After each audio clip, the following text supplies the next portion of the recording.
yung sexual harassment kasi, para po sa akin, hindi ko siya maikukumpara doon sa employee na biniktima yung kanyang employer. Kasi para sa akin, iba yon. Para sa akin, iba kasi yung employer ang bumiktima doon sa employee. Kasi merong ano yun may power play na hindi mo maintindihan, na pagka-predator, yung iba yun Iba yung, para sa akin, nanggigigil ako doon. Oo, parang marami ako nakakausap na sinasabi sa akin, kasi alam nila, hinihir ko to, sinasabi sa akin, pare, paano ngayon yan?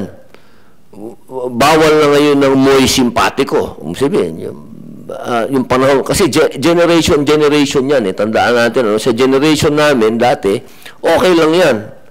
Siguro namulat kami dyan sa may sumisipol-sipol, yung mga ganyan, okay. Pero sa panahon ngayon, hindi na pwede yan.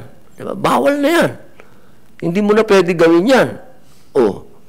Paano ngayon yan kung sasabihin mo, yung bang employee na nagandahan siya dun sa kanyang employer, matatawag mo pa rin bang sexual harassment yun? Wala naman siyang power over dun sa kanyang employer na hindi niya sinasadya, sa sobrang ganda, nasipulan niya. Anong matatawag mo dun? Mr. Chair, Opo. yun po yung tinatawag na po natin ngayong violation po ngayon ng Bawal Bastos Act. Kasi nakalagay din po dyan sa... Sabihin, parehas ba yun? Kasi di ba, sexual harassment na rin po yun. Sexual harassment, pero yung intensity niya ba? Kasi iba yung may power ka Opo. Iba yun, tol, na yung karapatan ng isang tao, sinasaklawan mo dahil may kapangyarihan ka sa kanya, aalisin kita sa trabaho bukas. May ganun Opo. Hindi mo pwede sabihin ng employee yun doon sa boss niya. Ganun, boss. Ano lang ba? Ang pinag-uusapan natin yung bigat, Yung bigat. Opo. But regardless, Mr. Chair, nung bigat, yun po ay maituturing pa rin sexual harassment.